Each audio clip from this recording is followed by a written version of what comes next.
Hi, it's me, it's Nick Medina. This is a monologue that I have been doing since 2011. It has been a little while. I had to take it out, dust it off. It certainly made me feel really old. But this is from Tom Stoppard's Voyage. That's what I write. We haven't. We have a small number of masterpieces. How could we not? There are so many of us. A great writer will turn up from time to time in much smaller countries than Russia. But as a nation, we have no literature because what we have isn't ours. It's like a party where everybody comes dressed up as somebody else. Byron, Voltaire, Goethe, Schiller, Shakespeare, and the rest. I'm not an artist. Well, my play was no good. I'm not a poet. A poem can't be written by an act of will. While the rest of us are trying our hardest to be present, a real poet goes absent. We can watch him. In a moment of creation, there he sits, his pen in his hand, not moving. When it moves, we've missed it. Where did he go in that moment? The meaning of art lies in the answer to that question.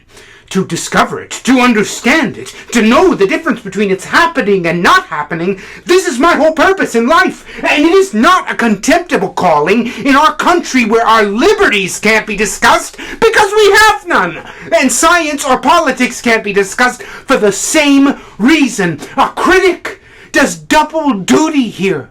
If something true can be understood about art, something will be understood about liberty, too, and science, and politics, and history, because everything in the universe is unfolding with a purpose of which mine is a part. You're right to laugh at me because I don't know French or German, but the truth of idealism would be plain to me if I had heard one sentence of Schelling shouted through my window by a man on a galloping horse. When philosophers start talking like architects. Get out while you can. Chaos is coming. When they begin laying down rules for beauty, blood in the streets is from that moment inevitable. Because the answer is not out there like America waiting for Columbus. The same answer for everybody forever. The universal idea speaks through humanity itself. And differently through each nation and each stage of its history. When the inner voice of a nation speaks through the unconscious, creative spirit of its artists for generation after generation, then you have a national literature. That's why we have none. Look at us. A gigantic child with a tiny head stuffed full of idolatry for everything foreign and a huge, inert body abandoned to its own muck. A continent of vassalage and superstition, that's your Russia. Held together by police informers and 14 ranks of uniformed flunkies. Folk tales and foreign models, that's our lot. Swooning over our imitation Racines and Walter Scotts, our literature is nothing but an elegant pastime for the upper classes. Like dancing or cards. Well, how did it happen? How did this disaster befall us? We were never trusted to grow up.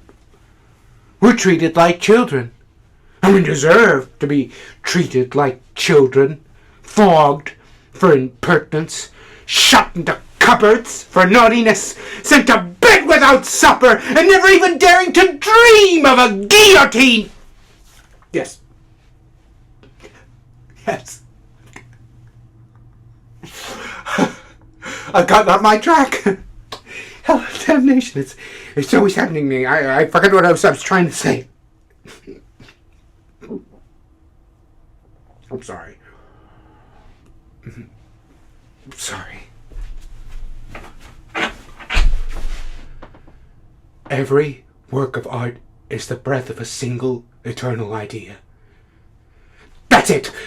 Forget the rest. Every work of art is the breath of a single eternal idea breathed by God into the inner life of the artist. That's where he went. We will have our literature. What kind of literature and what kind of life is the same question. Our external life is an insult. But we have produced Pushkin, and now Google!